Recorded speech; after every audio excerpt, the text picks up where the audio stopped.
শুভ সকাল বন্ধুরা, চলো আজকে একটা রেসিপি করে দেখাচ্ছি। কি করছি দেখাচ্ছি।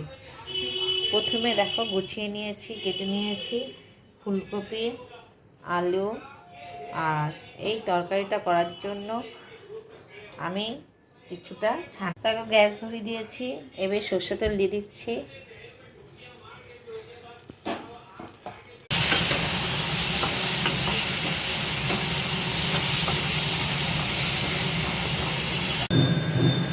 তেলটা গরম আছে, তেজপাতা, শুকনো লঙ্কা দিয়ে দিচ্ছি, গোটা গরম মশলাগুলো দিয়ে দিচ্ছি।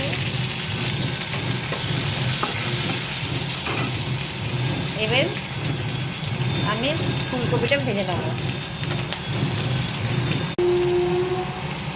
এবার একটু নেড়ে নেব।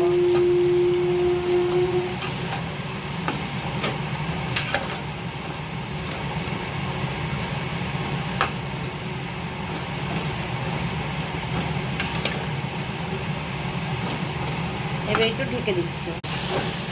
দেখো ভাজা ভাজা হয়ে গেছে। আর এই কড়াইতে না তেলটা একটু কমই লাগে।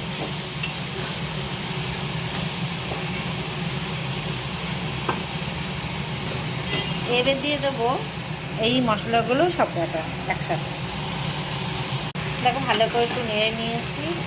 আর সব কিছু মশলা সবার গায়ে লেগে গেছে।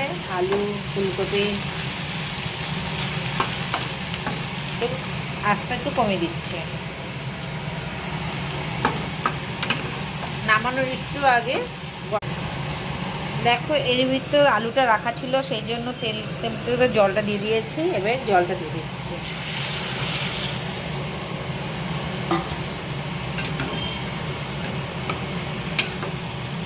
এই তরকারিটা বেশি ঝোল ঝোল হবে না। আমি একটু ঢেকে দিচ্ছি, গ্যাসটা কমিয়ে দিচ্ছি। দেখো ঢেকে দিয়েছিলাম, এবার খুলে দিচ্ছি।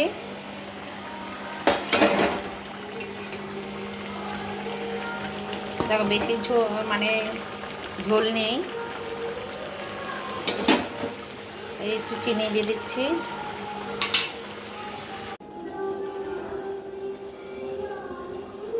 ঘিটা দিয়ে দিচ্ছি। এবারে গ্যাস নিভিয়ে দিচ্ছি।